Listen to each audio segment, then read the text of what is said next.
नैतिक ज्ञान के संग्रह का, उसको एक स्वरूप देने का, उसे लिपिबद्ध करने का स्थल है। और उसी स्मृति को बनाए रखने के लिए हम लोगों ने लेनी सामने को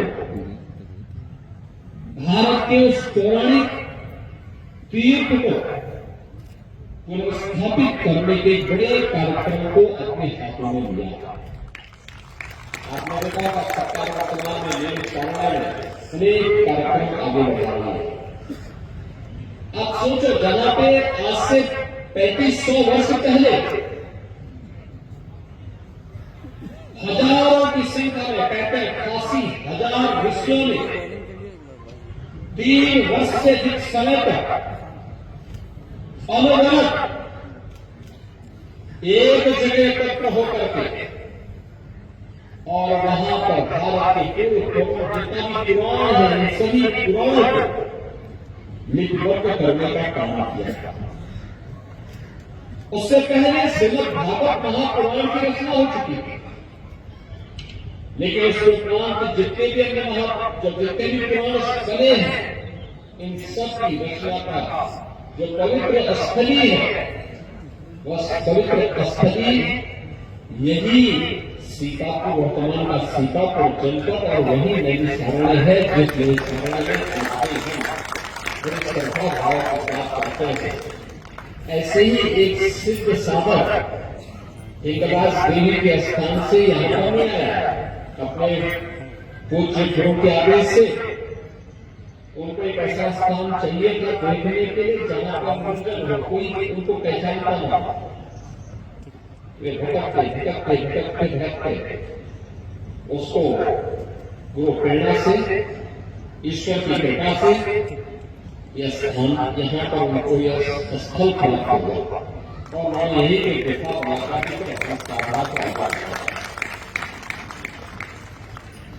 की पूरी परंपरा ही इससे जुड़ी हुई। भारत सम और विषम परिस्थितियों में, आप देखिए ना, दुनिया के अंदर तमाम सभ्यता और संस्कृति बनी और समाप्त हो गई है। दुनिया के अंदर तमाम सभ्यता संस्कृतियां समय के साथ समाप्त हो गई, लेकिन दुनिया के अंदर तमाम झंझावातों को झेलते हुए, तमाम तूफानों को झेलते हुए जो एक सभ्यता और संस्कृति आज भी पूरी गरिमा और गौरव के साथ खड़ी है और दुनिया को मैत्री, करुणा के साथ साथ वसुधैव कुटुंबकम का संदेश दे रही है, तो वह केवल हमारा सनातन धर्म की सनातन संस्कृति है। आप सोचो कितने प्रयास हुए थे इसको तोड़ने के, कौन नहीं इसको, और दुनिया की पहले कौन ऐसी जाति, मत, मजहब या सेक्ट है जिसको उसकी विपत्ति के समय में सनातन धर्मावलंबियों ने शरण लेकर के उसको उसके दंडित होने का अवसर दिया, हर एक को अवसर दिया, हर एक को बढ़ने का अवसर दिया, शरण दी, लेकिन बदले नहीं रहा। जो भी विदेशी आकांक्षा सत्ता भूल आए, कुशाण आए, मुगल आए, अंग्रेज आए, जो आया धर्म और संस्कृति को भी नष्ट करता था, देश को भी लूटता था। दोनों काम करते हैं। याद करिए, जिसको भी अवसर मिला, अकेले दुनिया के अंदर सनातन धर्मावलंबी है, जिनके पास बल भी था, बुद्धि भी थी, वैभव भी था, लेकिन उन्होंने कभी भी इसका दुरुपयोग नहीं किया। इसका उपयोग मानवता के कल्याण के लिए किया। सनातन धर्मावलंबी ही इस बात की घोषणा भी करता है कि अयम निज करोति गणना मग चेतसाम उदार चरिता नाम तो वसुधैव कुटुंबकम। यानी यह मेरा है, यह तेरा है, यह तो संकुचित बुद्धि का ही व्यक्ति करता है। उदार चरित्र वाले लोगों के लिए तो पूरी दुनिया ही एक परिवार है, एक कुटुंब है, और एक कुटुंब का यह भाव, वसुधैव कुटुंब का यह भाव, यह सनातन धर्मावलंबियों के संकल्प का ही नहीं, उनके जीवन का व्रत है। हरेक अपने जीवन में रखता है। और मनुष्य तो क्या, हमने तो चराचर जगत के कल्याण की बात की। आप देखिए ना, सनातन धर्मावलंबियों के बात,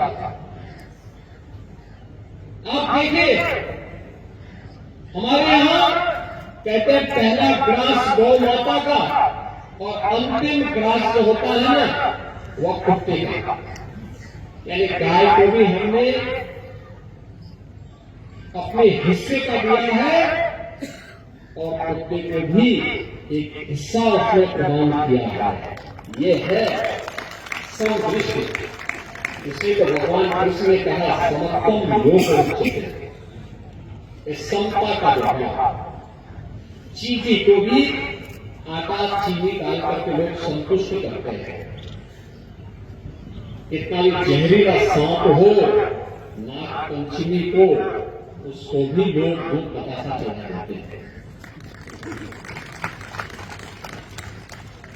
देश के अंदर ही हो सकता है, दुनिया के अंदर नहीं हो सकता।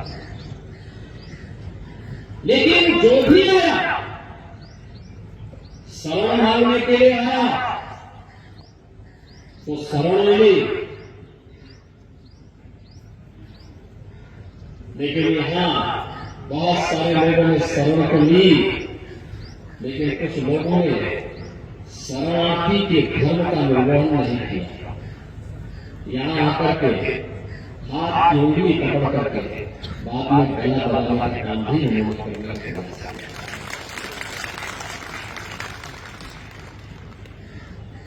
देश को लूटने में कोई कसर नहीं छोड़ी। कहते हैं मेरे देश स्वर्णयुग कहा जाता है देश का।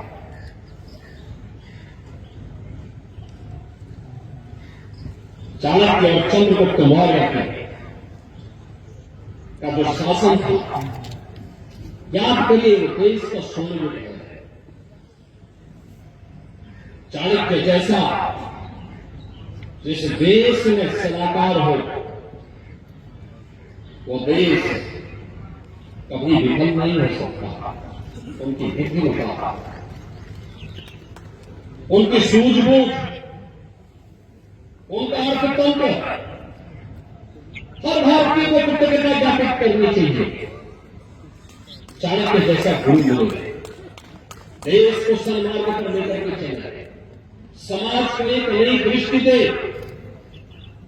और तब देश आर्थिक समृद्धि, सांस्कृतिक और आध्यात्मिक समृद्धि की नई ऊंचाइयों को प्राप्त करता है। और उस समय कहते हैं भारत का दुनिया के अर्थतंत्र का 45 से 46% हिस्सा भारत के पास था। यानी भारत दुनिया की सबसे बड़ी आर्थिक ताकत तो थी ही, लेकिन उस आर्थिक ताकत में भी भारत का जो हिस्सा था वो 45 से 46% था। हमने जब होते हुए गए, जब टूट फूट शुरू हुई,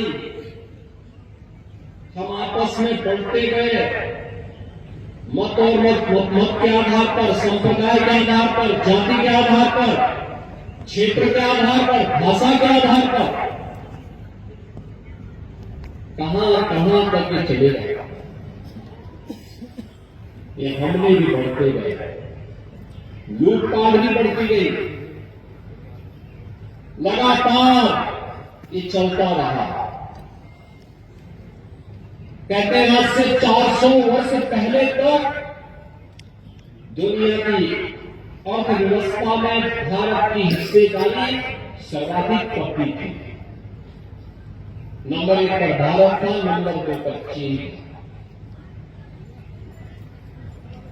चीन तेजी के साथ आगे बढ़ रहा था। उस समय भारत को उस प्रकार का नेतृत्व नहीं मिल पाया जो अपनी समृद्धि को और तीव्र कर सके। करता भी कैसे? जो देश अपनी सांस्कृतिक मूल्यों से, अपने आध्यात्मिक मूल्यों से चिपका जाता है, अपने महापुरुषों के गौरव की अनुभूति नहीं करता, अपने मूल्यों और आदर्शों से भारत की सभ्यता और संस्कृति के साथ ही समृद्धि की चिंता भी जब साथ साथ चलती है तो परिणाम भी आते हैं। परिणाम भी आते हुए दिखाई देते हैं। पिछले 11 वर्ष में प्रधानमंत्री मोदी जी के नेतृत्व में हमने बदलते हुए भारत को देखा। तो बदलता हुआ भारत किस रूप में अपनी यात्रा को आगे बढ़ा रहा है। याद करिए, अब भारत दुनिया के अंदर तीसरी बड़ी अर्थव्यवस्था फिर से बनने जाएगा। यानी भारत से बड़े केवल 2 देश रह जाएंगे, एक अमेरिका और दूसरा चीन। बाकी अर्थव्यवस्था में सभी देश भारत से पीछे हैं। भारत आज तीव्र गति से आगे बढ़ रहा है। क्यों होना पड़ा? गुरु का आदेश का कोई ऐसे स्थान पर जाओ जहां पर कोई पहचानता न हो। वे आते सीतापुर में आ गए। उन्होंने एक योग आश्रम बनाया, गुफा बनाई, महीनों उस गुफा में रहकर के साधना। वह भी उनका योग था। एक लंबे समय तक समाधि में बैठे, एक लंबे समय तक बिना कुछ खाए पिए, महीनों तक एक कच्ची गुफा के अंदर बैठ के अपने आप एक साधना और योग से ही संभव। याद करिए, इस योग को 21 जून की तिथि को आज यूएनओ ने भी विश्व योग दिवस के रूप में मान्यता दी। प्रधानमंत्री मोदी जी सबके सामने यही कार्य काशी में काशी विश्वनाथ धाम के रूप में सबके सामने। आप विंध्यवासिनी धाम में जाएंगे, पहले वहां 10 श्रद्धालु एक साथ दर्शन नहीं कर रहा था, बहुत कंजेशन था, बहुत कम लोग जाता। आज देखिए कितना बड़ा मां विंध्यवासिनी का धाम, कितना भव्य, कितना बड़ा बन गया है। एक साथ हजारों श्रद्धालु जाकर दर्शन कर सकते हैं। अब कहीं कोई समस्या नहीं। आप सोचो ना, आप सोचो, अयोध्या में राम मंदिर बन गया, काशी में काशी विश्वनाथ धाम बन गया, विंध्यवासिनी धाम भव्य स्वरूप ले लिया, मथुरा वृंदावन और ब्रजभूमि में हमारा कार्य चल रहा है। नैमिषारण्य में हम कार्य कर रहे हैं। लेकिन देश जैसे स्वतंत्र हुआ, योगीराज गंधारी नाथ जी महाराज को हिंगलाज देवी के पावन धाम को छोड़कर सीतापुर क्यों? भाइयों, वही है इन लोगों से सावधान। याद करिएगा, बांग्लादेश के मुद्दे पर कौन है? बांग्लादेश में जो मारे जा रहे हैं, जो हर दिन आप सुनते होंगे, एक हिंदू जला दिया गया, एक हिंदू के घर में आग लगा करके मार दिया गया, राह चलते हुए एक हिंदू को जला दिया गया। प्रतिदिन समाचार आ रहा है। ये सब कौन है? ये मरने वाले हिंदू कौन है? ये सब दलित हिंदू है। ये दलित हिंदू है। कोई नहीं बोल रहा है कि वहां कुछ हिंदू संगठनों को छोड़ दिया जाए और कर्मचारियों को छोड़ दिया जाए। लगता है सबका मुंह बंद हो गया, क्योंकि बोलने वाला कोई नहीं बोलेगा। इसके लिए कोई मानवता नहीं है।